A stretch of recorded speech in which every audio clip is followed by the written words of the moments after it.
الرحمن الرحیم ګران کتونکو السلام علیکم ګران کتونکو دا وخت زه هغه ځای ته راغلی یم په بونیر کې چېرته چې ماینز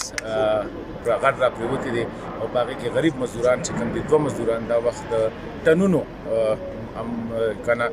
په حساب سره د ګټو لاندې پراته دي موږ ما چې دلته کې راغلل د مختلف ماینز صورتحال مې وکتل نو ډېره د بدقسمتۍ خبره ده دا موږ دلته کې ولاړ یو دا خلک داسې کار وکړي چې د یخ نه دا غر کچه کړي اوس هم دغه ځای کې دا سوري ښکاري 20-25 فوټ چې کوم دی دا دننه نه چې کوم دی دی کې دغه وکړي د هغې بلاسټینګ وکړي دا بره غر چې کوم دی دا کچه شي نو چې دا کچه شي نو سم ټایم دا په خپله را پرېوځي بیا خو د دوی مزې خو چې خلک پکې بچ شي خو اکثر داسې کېږي چې دی کې مونږ لیدلي دي لکه څنګه چې دا مخامخ ځای ښکاري مونږ لیدلي دي چې په دې کې بیا غریبانان مزدوران په دې کې اوس مشینري چې کوم دی ډېره لاندې پرته ده څه مزدوران چې دي هغه هم د دې خاورو لاندې دي 2 ورځو نه روان دي کوششونه روان دي د ریسکیو والا خو اوسه پورې هغوی لا کامیاب شوي نه دي دلته کې بنیادي خبره چې مونږ کوم کوو هغه دا ده دا فرات الله مروت صاحب چې کوم دی راغلی اډیشنل سیکرټري ماینز هم د دې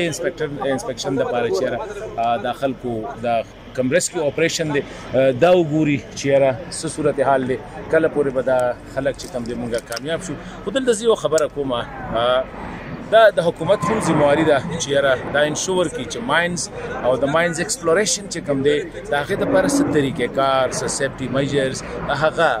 پکار دي اوس دا دومره خطرناک کار ما شاته دا روان دی کېږي و ما نه دی خیال چې یاره لکه ټیک ته حکومت به کړي خو زمونږ دونه لوپ هول دي خو د دې سره سره د ماینز یا د لیز هولډر چې کوم دی د هغې هم ذمواری جوړېږي د مزدور هم ذمواری جوړېږي اوس په دې کې د څو ورځو نه د دې غریبانانو فیملیز چې کوم دي هغوی به په کم حالت کې بله خبره دا ده چې سره پوره د بونیر سرکاري مشینري چې کوم دی هغه اکټیویټ شوې ده اوس دغه سرکاري مشینري چې باقي انسپیکټرز اف ماین ډي سي ډي پی او وغیره ماینز ډپارټمنټ چې کوم دی منرل ډپارټمنټ که دوی مخکې لږ دې له توجه ورکړې وې زما په خیال دا ډي سي صاحب هم دلته کې راځي